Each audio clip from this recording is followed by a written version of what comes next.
एक शहर हुआ करता था, बॉम्बे।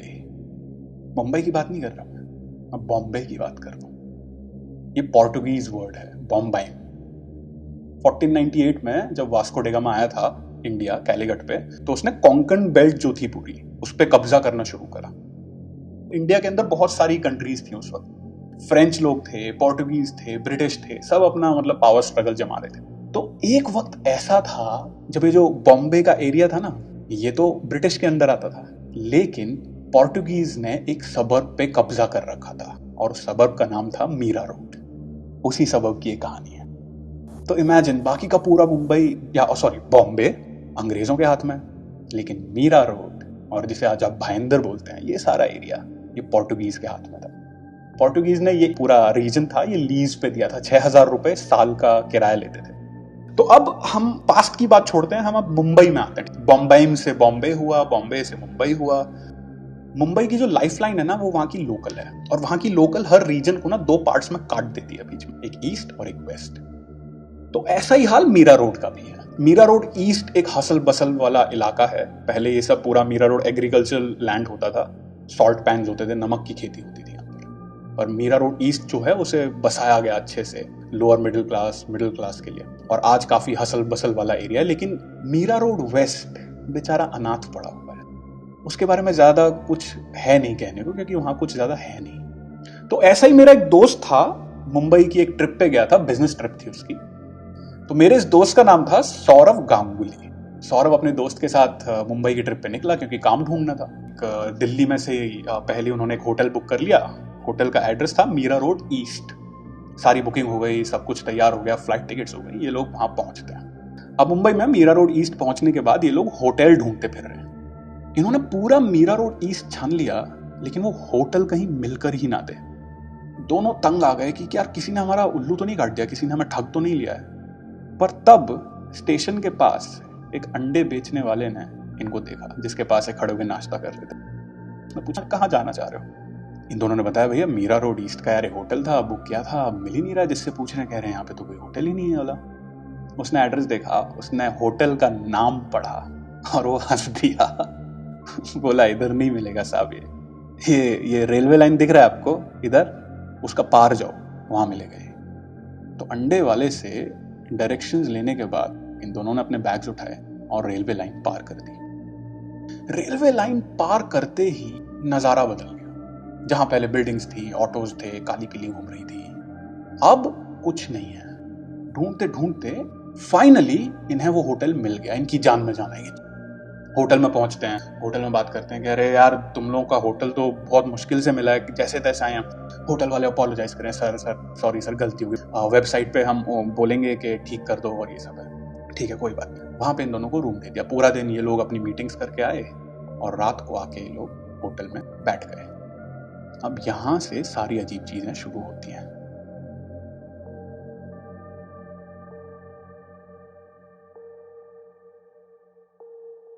दोनों पूरे दिन के थके हुए थे, एक ही रूम बुक किया हुआ था, पैसे ज्यादा नहीं थे ना। दोनों बिस्तर पे लेटे। अचानक कुछ फील होता है, इनके मुंह में नमक का टेस्ट आ रहा है, नमक का स्वाद आ रहा है। सौरभ सबसे पहले उठा, उसने अपनी जीभ से अपने होठों को परखा और वाकई में उसके होठों पर नमक लगा हुआ था, लेकिन साथ साथ उसके चेहरे पर भी नमक के दाने गिरे हुए थे। फिर उसने देखा कि उसकी बॉडी पर भी नमक गिरा हुआ, जैसे ऊपर से कोई हल्का हल्का नमक छिड़क रहा है। बंद कमरे में इसने पलटकर अपने दोस्त की तरफ देखा जो सो रहा था, और वह नोटिस कर रहा है कि उसके ऊपर नमक अभी भी गिर रहा है, जैसे स्नोफॉल होता है ना, हल्का हल्का धीमा धीमा। नमक के वो बारीक दाने धूल की तरह उसके ऊपर गिर रहे हैं। सौरभ ने ऊपर देखा, नमक गिर तो रहा है लेकिन आ कहां से रहा है पता नहीं। पूरे कमरे में नमक की मानो बारिश हो रही है। उसने तुरंत अपने दोस्त को उठाया। सौरभ बोला कि बैठ, कुछ अजीब हो रहा है यहाँ पर। सौरभ का दोस्त बोला क्या हुआ, क्या उठा क्यों दिया तूने मुझे भी? कहता यार ये देख रहा नमक गिर रहा है। सौरभ के दोस्त ने चेक करा, हाँ ये तो नमक है। उसको लगा कि पुराना होटल है, छत से कुछ झड़ रहा होगा, ऊपर इन्होंने गोदाम बना रखा। सौरभ को ये बात हजम नहीं, लेकिन अब सौरभ सो नहीं पा रहा था। वो उठा, उसने कहा चलो बाथरूम जाते हैं, मुंह वगैरह धोते हैं। वो बाथरूम गया, मुंह धोने लगा कि तभी शावर कर्टन के पीछे से उसे एक आवाज सुनाई दी, बाथरूम में कोई है? सौरभ वेट करता रहा कि नहीं, शायद मेरा वहम है, मेरे कान बज रहे हैं यार, क्या है ये सब। फिर वही आवाज आती है। वैसे तो अपना सौरभ ज्यादा कोई बहादुर नहीं है, लेकिन इतना डरपोक भी नहीं है। धीरे धीरे चलकर वो शावर कर्टन की तरफ गया। धीरे से उसने शावर कर्टन हटाया। पीछे कुछ नहीं है, बाथटब है बहुत पुराना सा, चटक रहा है जगह जगह से, नीचे पता नहीं कैसे कैसे स्टेन्स लगे हुए हैं लाल पीले रंग। अच्छी तरह देखने के बाद कि यहाँ पे कुछ नहीं है, सौरभ ने फिर से शावर कर्टन बंद कर दिया और वापस आके अपने हाथ धोने लगा। फिर से वही आवाज आती है। इस बार सौरभ लपक के गया और उसने पूरा का पूरा शावर कर्टन खींच दिया। बाथटब में एक छेद होता है ना, जिसमें से पानी नीचे जाता है। सौरभ ने अपनी आंखों से देखा कि एक हाथ जो उस नाली में से निकल रहा था, सौरभ के कर्टन खींचते ही वापस से नाली के अंदर घुस गया। सौरभ के हाथ पैर टांगे सब कांपने लगे। उसे लगा मैं थक गया हूं या ये कुछ हो रहा है इस रूम में। उसने वापस से शावर कर्टन बंद किया, बाथरूम का दरवाजा बंद किया, बाहर आ गया जगह। तो उसने दोस्त को जगाया, बोला यार ये रूम में ना कुछ गड़बड़ है, ये साला नमक टपक रहा है बाथरूम के अंदर, मैंने भी कुछ देखा है। दोस्त अभी भी कह रहा है यार क्या बकवास कर रहा है तू, मुझे नहीं समझ आ रहा। कह रहा तुझे नहीं समझ आ रहा ना, चल चल बाथरूम चल, मुंह धो और देख मेरे साथ क्या हो रहा है। सौरभ ने उसकी बांह पकड़ी और उठा के उसे बाथरूम में ले गया। अब दोनों दोस्त बाथरूम के अंदर खड़े हैं। सौरभ ने अपने दोस्त को आगे कर रखा है क्योंकि वो बहुत अच्छा दोस्त है। और इस बार जैसे ही शावर कर्टन के पीछे से फिर से आवाज आई, सौरभ ने अपने दोस्त की गर्दन पीछे से पकड़ी, आगे को धकेला और शावर कर्टन खींच दिया। दोनों दोस्तों ने इस बार देखा वो हाथ किसी पौधे की तरह नाली में से उगा हुआ था, जैसे गल गया हो जगह जगह से, हड्डियां दिख रही हैं, काई जमी हुई है उस हाथ पे, मानो पानी में रह रहा है वो हाथ। उसकी उंगलियां चली, शायद उस हाथ ने इन दोनों को नोटिस किया और वो वापस से नाली के अंदर समा गया। सौरभ के दोस्त की नींद खुल गई। दोनों बाथरूम से बाहर आए, अपना सामान उठाया और सीधा होटल के रिसेप्शन पे गए। यूजुअली क्या होता है, जब आप किसी होटल में या किसी भी सर्विस के पास जाकर आप शिकायत करते हो मेरे साथ कुछ अजीब हो रहा है, आप एक्सपेक्ट करते हो कि सामने वाला थोड़ा शॉक्ड होगा। व्हाट सर, क्या क्या क्या कह रहे हैं सर आप, क्या क्या हुआ आपके साथ? ओह माय गॉड, ऐसा हुआ आपके साथ? जैसे ही सौरभ जाके रिसेप्शन वाले पे चीखा, ये कौन सा रूम दिया है तुम लोगों ने हमें? रिसेप्शन वाला बोला सॉरी सर, मैं आपको दूसरा रूम दे देता हूं। सौरभ उसे देखता रहा। उसे समझ नहीं आ रहा था हम कहाँ फंस गए, पर रात हो चुकी थी, उसे कोई आइडिया नहीं था कि वो लोग कहाँ जाएंगे। तो उसने चुपचाप दूसरे रूम की चाबी ले ली।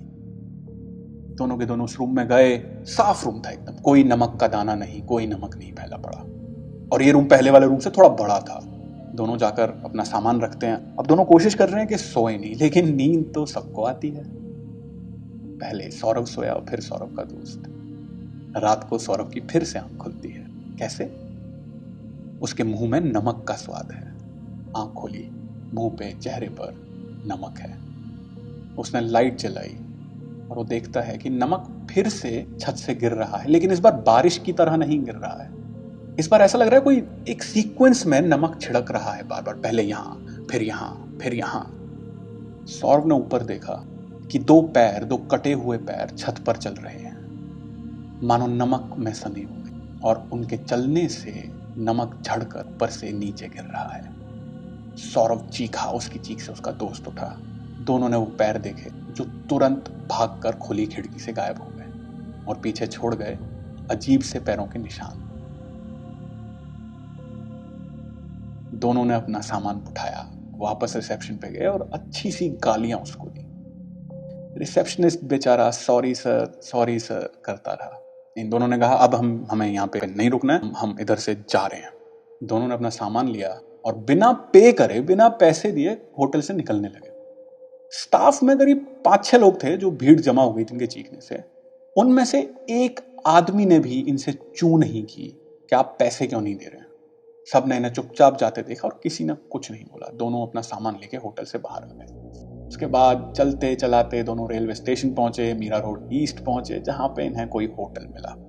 रात को सोए। सुबह उठकर दोनों काम पर निकले तो सबसे पहले ये रेलवे स्टेशन गए और वहां वही अंडे वाला अपनी रेहड़ी लगा के बैठा था। इन दोनों को देखते ही उसके चेहरे पे एक स्माइल आई। अपना काम करते करते वो इन दोनों की तरफ बोला, आ गए? कैसा गया आप लोग का रात? वहीं रुके होटल में? दोनों आके चुपचाप बैठ गए और बोले, चाचा चुपचाप कहानी बता दो, क्या सीन है। चाचा हंसा और फिर उसने कहानी बतानी शुरू की। उसने बताया कि बेटा, ये जो एरिया है ना जिसमें तुम अभी खड़े हो, इस एरिया के ऊपर ना बहुत मारकाट हुआ था, बहुत मारकाट हुआ था। कभी पुर्तगाली आते, कभी अंग्रेज आते, सबको जमीन चाहिए था पूरा का पूरा। पर मराठा लोग का ना एक बहुत बड़ा तकलीफ होता है, अपनी जमीन नहीं देते लोग किसी को, मरने मारने पे तैयार हो जाते हैं। और वही हुआ, ये विदेशी आए और उनके पास बंदूकें थी, तोपें थी, सबको मारा, सबको काटा। तो ये जितना एरिया देख रहे हैं ना तुम लोग अभी इधर, ये मीरा रोड वेस्ट में, ये सब साला उसी लड़ाई का हिस्ट्री समेटे हुए अपने। किसी का हाथ कट के कहीं गिरा, किसी का पैर, किसी का मुंडी वहीं पड़ा रहा। क्योंकि नमक का खेत है ना, नमक बॉडी को ना एकदम गला देता है। तुम लोग क्या लगता है इधर किसी ने कंस्ट्रक्शन का ट्राई नहीं मारा? अरे बहुत ट्राई मारा, इधर कोई कंस्ट्रक्शन बचता नहीं है। तो इस करके ये वेस्ट को ना इन लोग ने खाली छोड़ रखा है। तुम आज क्या, तुम 10 साल बाद आओ, तुमको कुछ नहीं दिखेगा, अक्खा एरिया खाली मिलेगा। ये पता नहीं कौन येड़ा होटल खोल के बैठ गया इधर। वो गलती नहीं है, वो जानबूझ के मीरा रोड ईस्ट लिखता है, क्योंकि अगर मीरा रोड वेस्ट लिखेगा कोई जाएगा नहीं उधर। तो बस ये खेतों की कहानी है।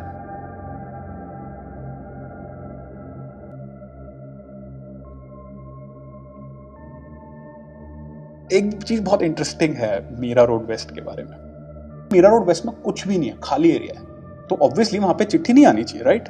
अगर आप मीरा रोड ईस्ट के पोस्ट ऑफिस में जाएंगे, वहां पर आप कभी भी जाके पूछ लीजिए कि भाई साहब यहाँ पे मीरा रोड वेस्ट के लिए चिट्ठी आती है क्या?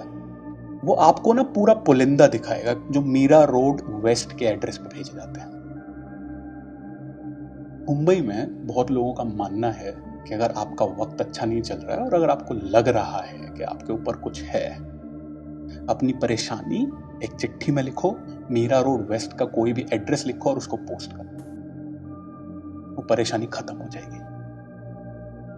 तो ये बात आप आज भी जाके वेरीफाई कर सकते हैं मीरा रोड ईस्ट के पोस्ट ऑफिस में, तो पढ़ सकते हैं वो चिट्ठियां। लेकिन मैं रेकमेंड करूंगा कि किसी भी चिट्ठी को खोलें नहीं, क्योंकि पोस्ट ऑफिस वाले खुद नहीं खोलते।